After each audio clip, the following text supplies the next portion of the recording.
Kapan kita berinfak? Di antara ayatnya ada banyak sekali pada saat panen, pada saat kita mendapatkan hasil. Termasuk di antaranya adalah ketika sempit berinfak. Kenapa? Agar keluar dari kesempitan itu, Dok. Hendaklah orang yang mampu memberi nafkah menurut kemampuannya, dan orang yang disempitkan rezekinya hendaklah memberi nafkah dari harta yang diberikan Allah kepadanya. Iya. Allah tidak memikulkan beban kepada seseorang melainkan sekadar apa yang Allah berikan kepadanya. Allah kelak akan memberikan kelapangan sesudah kesempitan. Oke.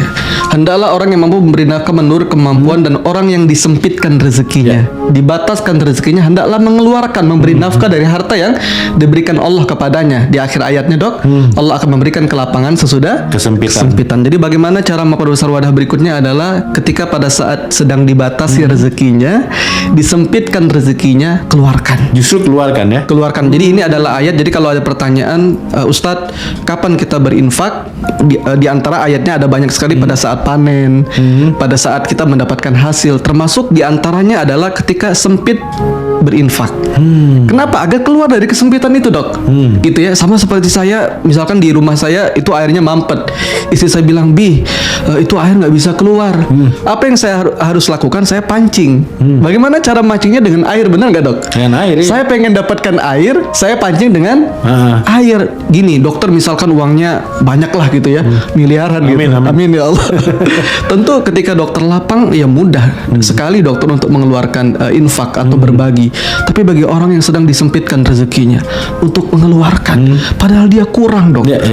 Bahkan, ya Allah, saya ada tahu dengan seseorang yang dia itu, Dok, kebutuhan hidupnya 10 juta dan dia bersedekah 30 juta, 3 kali lipat dari hidupnya. 3 kali lipat. Masya Allah.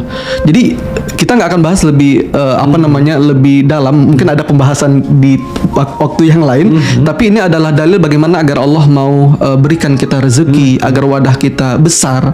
Di antaranya adalah pada saat kita sedang disempitkan rezekinya. Coba lihat ayatnya. Sedang terbatas rezekinya, maka keluarkan. Maka di akhir ayat Allah akan memberikan kelapangan setelah kesempitan. Allah. Nah, pertanyaan berikutnya gini, Dok, pertanyaannya. Lalu kemana kita harus berinfak, benar nggak? Nah, kira-kira biasanya teman-teman kalau kita dengar kemana kita harus mengeluarkan infak, biasanya tuh kemana, Dok? Ke orang miskin, fakir miskin lah ya. Masya Allah. Yatim, gitu. Masya Allah. Lebih itulah. Bener-bener. Kita coba lihat ayatnya, boleh. biar lebih lengkap. Surat kedua ayat 2:15. Coba saya pengen dokter bantu baca lagi, Dok.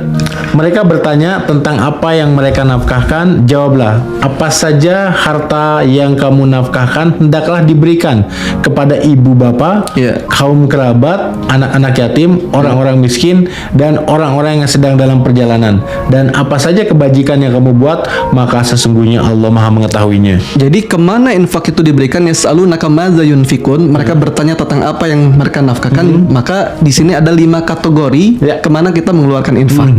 Di ayat ini yang pertama adalah ibu bapak, kaum kerabat, anak yatim, orang miskin, dan orang yang sedang dalam perjalanan atau fisabilillah, gitu ya. Dokter pernah nggak, mungkin pemirsa di rumah juga sering dengar kalimat ini, Dok, infak itu kepada orang yang membutuhkan. Kira-kira benar nggak? Ya, mungkin ada benernya ya. Betul, atau tapi gimana? Lebih tepatnya adalah infak itu bukan kepada orang yang membutuhkan. Tapi lebih tepatnya infak itu kepada orang yang kita butuhkan. Justru gitu ya, yang kita butuhkan. Iya, siapa orang yang kita butuhkan? 5 ini. 5 ini. Yang pertama, kita butuh berinfak kepada siapa? Kepada orang tua, ibu bapak. Dok, saya sering sekali nggak punya uang.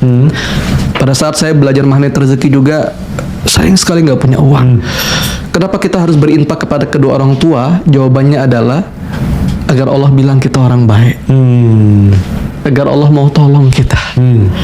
Karena untuk mendapatkan ridho Allah itu sama kayak kita ke ATM.